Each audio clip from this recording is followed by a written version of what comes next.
They say Los Angeles, California, is where dreams come true. For me, it's where my dreams almost turned into a nightmare. This is a photo from my 21st birthday party. Look at the glamour, the skyline, the ocean, the perfect Los Angeles night. I was celebrating my entry into adulthood, surrounded by friends and family. My cousin, Mark, was there, my childhood confidant, almost like a brother. Then, in the middle of the party, he pulled me aside. His face, usually full of easy laughter, was etched with a terrifying fear. He didn't hand me a gift. He didn't wish me happy birthday. He whispered 4 words that shattered my perfect Los Angeles life. "Lily, where is my $100,000?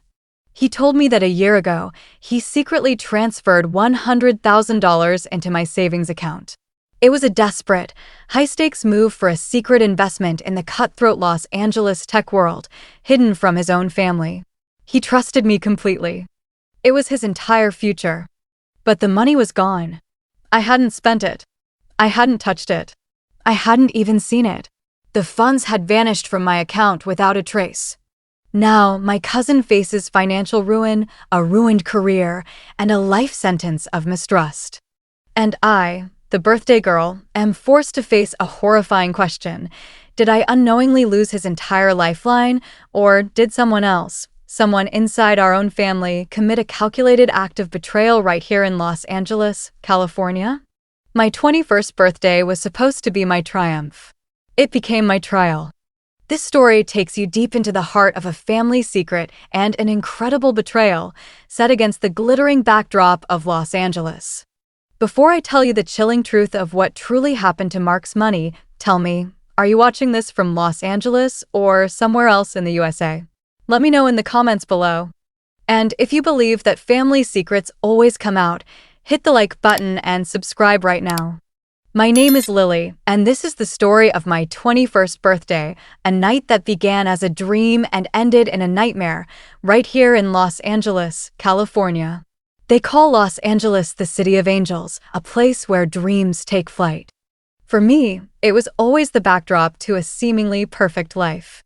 I lived in a comfortable home in the valley, studying art history, surrounded by friends and a loving, albeit sometimes distant, family.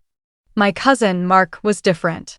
He was 3 years older than me, a software engineer with an entrepreneurial spirit. He'd moved to Los Angeles 5 years earlier, chasing the tech boom, hoping to strike it rich. Mark was always the quiet, intense one, the family's golden boy with a brilliant mind. We shared a special bond, closer than many siblings. He was my confidant, my protector, my rock. In the ruthless landscape of Los Angeles, he was one of the few people I truly trusted. My 21st birthday party was an extravagant affair, held at a chic rooftop lounge overlooking the dazzling Los Angeles skyline. My parents, successful but not overly wealthy, had stretched their budget to give me a memorable night. I wore a shimmering dress, my friends toasted my future, and the city lights of Los Angeles sparkled below like scattered diamonds. Everything was perfect, a moment frozen in time. A perfect illusion. Around 11 p.m., as the DJ played my favorite song, I noticed Mark standing alone by the railing, staring out at the vast expanse of Los Angeles. His usual confident demeanor was gone, replaced by a tense, drawn look. I went to him, a champagne flute in hand. "Mark, you're missing the party. What's wrong?" I asked, laughing. He turned, his eyes wide and haunted. "Lily, we need to talk. Now." His voice was low, urgent, cutting through the festive din of Los Angeles. He led me away from the crowd, past the thumping music, into a small, secluded alcove meant for intimate conversations. My heart began to pound with an unfamiliar dread. This wasn't the Mark I knew, not here in this celebratory Los Angeles setting. He didn't hand me a gift. He didn't offer a birthday wish. His voice, barely a whisper, was laced with desperation as he posed the question that would shatter my reality. "Lily, where is my $100,000? I stared at him, bewildered. "What are you talking about, Mark? What $100,000? Mark ran a hand through his hair, his eyes darting nervously. "A year ago, Lily. Last summer. I needed to move a significant sum of money quickly for a high-risk, high-reward investment. It was a startup, something huge, a groundbreaking app. But I needed to keep it completely off the books, hidden from my family, especially my own parents, who would never approve of the risk. He paused, taking a deep, shuddering breath. I chose you, Lilly. You're the only one I trust implicitly in this entire city, maybe in the whole world. Your bank account was perfect. Small, inactive, no scrutiny. I electronically transferred $100,000, my entire life savings, every penny I had, into your savings account. It was supposed to be a temporary holding place, a safe haven for my future in Los Angeles. A cold dread began to spread through me. Mark, I swear, I never saw $100,000 in my account. I barely check my savings. My parents handle most of my expenses. His face paled. That's impossible, Lilly. The transfer went through. I have the confirmation. It showed up in your account for a few days, then it was gone. I assumed you had just moved it to another secure account for me, or that you understood I needed to access it for the final investment round that was about to close. My head was spinning. $100,000? That was more money than I had ever seen in my life. The thought that such a massive sum could have been briefly in my name, and then vanished, was terrifying. The vibrant sounds of Los Angeles suddenly seemed distant, muffled. Mark, why didn't you tell me? Why didn't you call me? Why would you put your entire life savings, your future in Los Angeles, in my account without even telling me? His voice cracked. I couldn't risk anyone knowing, not even you directly. The investment was time-sensitive, and the less people knew, the safer it was. I thought I'd surprise you later. Thank you for being my rock. I was going to call you last week, but things got complicated. Complicated how? I asked, my voice barely a whisper. The investment failed, Lilly. Spectacularly. The startup imploded. All my money, the money I needed to transfer out of your account, is gone. They're demanding repayments from the early investors. I owe them that $100,000, and I don't have it. If I can't return it by tomorrow morning, my career in Los Angeles is over. Worse, they'll investigate. They'll find out I tried to hide assets. I could face fraud charges. My life in Los Angeles is on the line. I could go to jail, Lilly. The words hung in the air, heavy and suffocating, eclipsing the joyful birthday music that now felt mocking. My cousin, my intelligent, ambitious Mark, was facing ruin and imprisonment, and I, his closest confidant, was somehow at the center of it. Mark, I swear on everything I didn't take your money. I wouldn't. You know me. Tears welled in my eyes. The perfect Los Angeles night was disintegrating around me.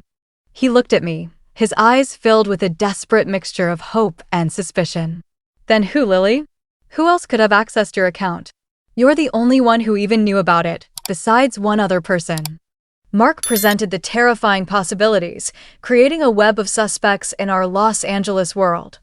Aunt Carol, Mark's mother/my aunt, she was notoriously nosy, financially struggling, and always resented Mark's secretiveness. She lived across town in Los Angeles, but always seemed to know everything. Could she have somehow gained access to my banking information? A desperate mother protecting her son, or a greedy aunt seizing an opportunity? My parents, good-natured but sometimes financially careless. Could they have seen a sudden large deposit and, assuming it was a gift or an error, used it for an unexpected expense, forgetting to mention it?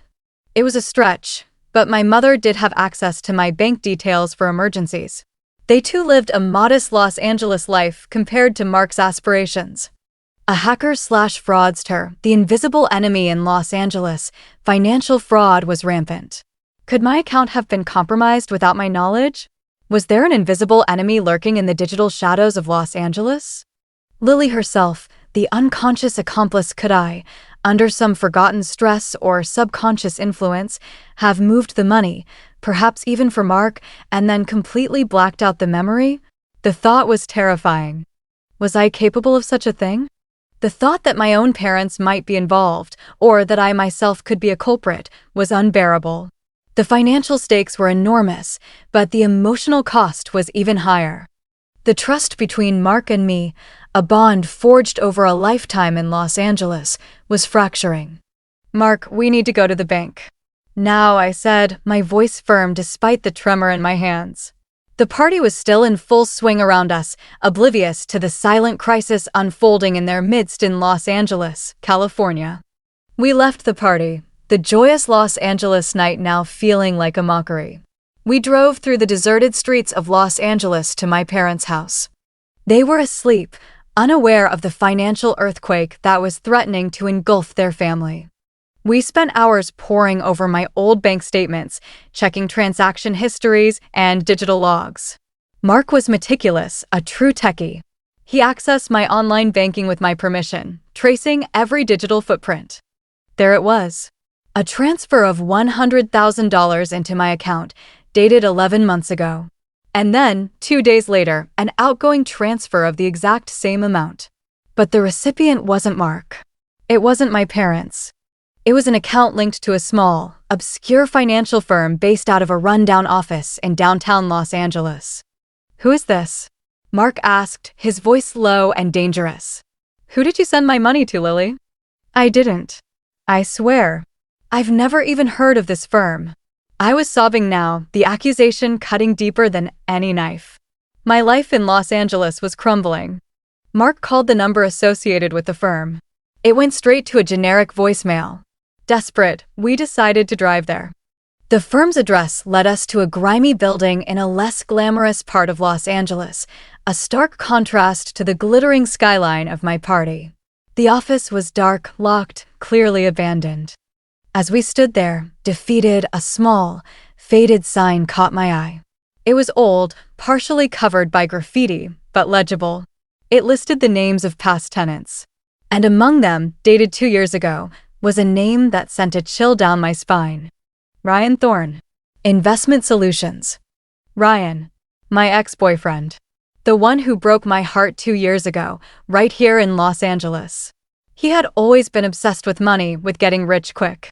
He had access to my laptop, my phone, even my bank details back then. We shared everything. After our breakup, he vanished from Los Angeles, leaving me heartbroken and confused. I had changed all my passwords, or so I thought.